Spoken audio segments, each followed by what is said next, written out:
to these inches, y'all. My hair been growing. My hair been growing. Okay, y'all didn't come here for that. Um, it's been a while. I miss you guys, and I promise I have like tons of content that I will be dropping at least once a week.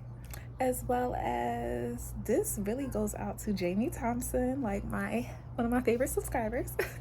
Put me on game that there was basically a season 2 of this Jim Jones podcast, and I didn't realize.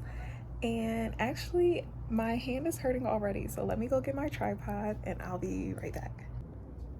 Okay, your girl's back. Hopefully, the sun doesn't get too ignorant and blind me this whole time. But I was really excited to hear season 2, especially knowing that a movie, another remake, is coming out soon. So I just wanted to hear all the details. I will say, I think I kind of knew there was a season 2 with the podcast when I started listening to it. It just sounded like repeated information, or I may have listened to it and now that I'm re-listening to it, it kind of feels off. But I'm gonna say, if you can, thug it out, keep listening, because the more you listen, the more interesting it gets. Like in the beginning, it sounds like repetitive information. I'm like, okay, she talked about that in season 1. Why are we still talking about like him preaching to the the animals as he was a child? I'm like, you told us that in season 1, but then it gets deeper and deeper. And honestly, spiritually, it's been really hard for me to listen to these. Like, I don't know how to explain it, but like I need like a break, like a mental break after hearing some of the episodes. It's something about his voice. And I don't remember feeling like this too much on season 1, but like it's overwhelming. Like when he preaches, you can tell he's like spitting and like it's just so aggressive. And he's like yelling, and it's like, who would be okay with that? Like I would have been left at church like, sorry, you're too hyped up. But then also I can see how he lured so many black people in his church, because growing up, that's how most of the black churches were in the South, at least for me. They get a little hyped up, they yelling, but it's not usually like that during the whole sermon. But whatever. So episode 13. Whew. So they were in like I believe it's Ukiah, California, and Jim was killing basically before they even created a temple, which is scary but not shocking, because once again, he was having like ceremonies in his backyard with animals and like trying to resurrect them and stuff. So I'm not shocked that he has this killer spirit in his blood. But they were saying he would kill anyone opposed to building his church and would make it look suicidal or an accident. And none of this stuff was never investigated because the assistant DA was a member of the church. Like, this man was so smart with his connections. Like, he knew he needed to have these top people in his congregation so that when things did go left, he had protection, and that he could brainwash them into believing that he needed that protection. Because I really do believe that, like, say the assistant DA that was part of his church, I really do believe that he was a true believer and just listened to whatever Jim Jones said. So say if it was like he killed somebody or whatever, I feel like Jim Jones could have easily went to that man's ear and been like, oh, I had a vision last night and this person was having bad thoughts and they were depressed and they decided to kill themselves, and then I hear on the news today that they fell off a cliff. I think they jumped. And I think because he had them so brainwashed that the DA's just like, you're right, I agree with you, I believe all your visions, and to show you that I'm a true leader, I'm going to close this investigation as whatever visions you saw.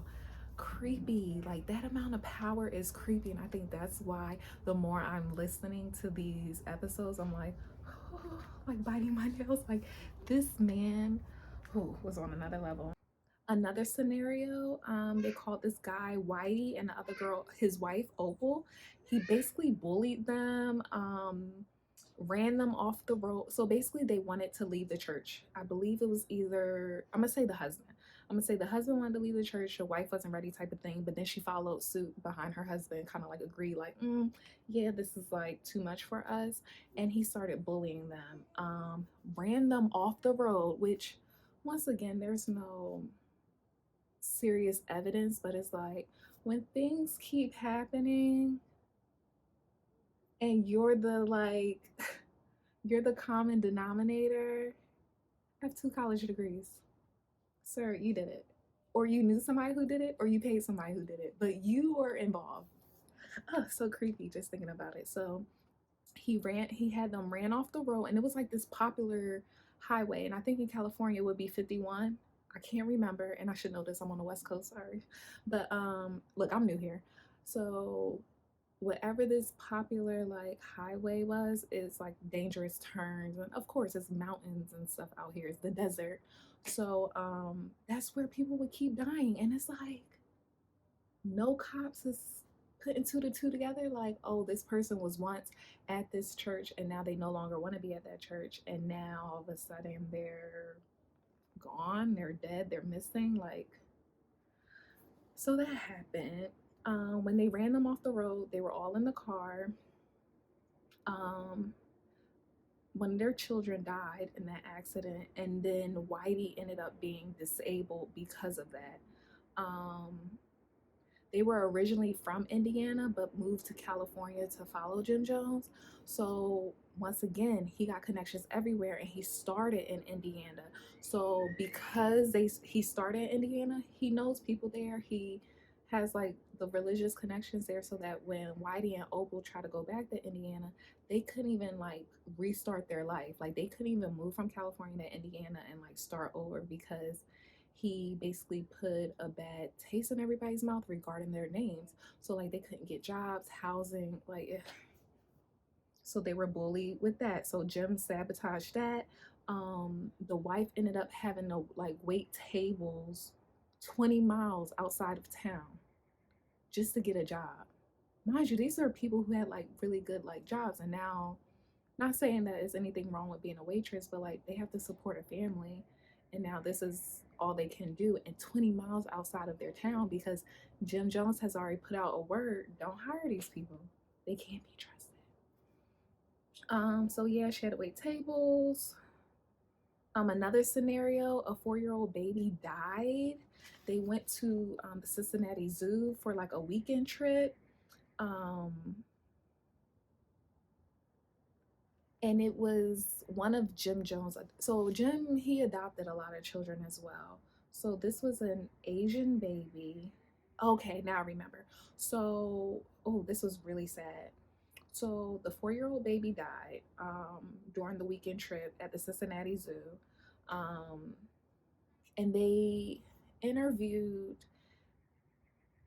the child's best friend. So yeah, the baby was only 4 when they died, but you remember your childhood friend, like most scenarios like that. So it seemed like the girl was supposed to go with them that weekend to the zoo, and something happened that they couldn't, which thankfully they didn't. It seemed like it was the same scenario. Driving, the car went off the road. Like people, so low key, I kind of feel like he did it, but then it's kind of like, why would you want to kill your adopted child? But um that happened, or maybe it wasn't his child and it was somebody else in the congregation, but whatever. The saddest part was um the child's funeral was when it was raining. And at that time, um burial sites were still segregated. So like they wanted like this, nice plot and stuff for their child, and they couldn't because the child was an Asian baby. So the baby was basically buried in water, because like the grave was like kind of just flooding. Like it was like a nasty scenario. Like it wasn't pretty. Nobody was excited about this. It made the whole mourning process even worse. So he was like really upset about that, because it's like he wanted a proper burial for his child and couldn't get it because segregation. And the baby was Asian, so technically not white. Which honestly, I was a little shocked. I was like, "Dang, they did the Asians like that too."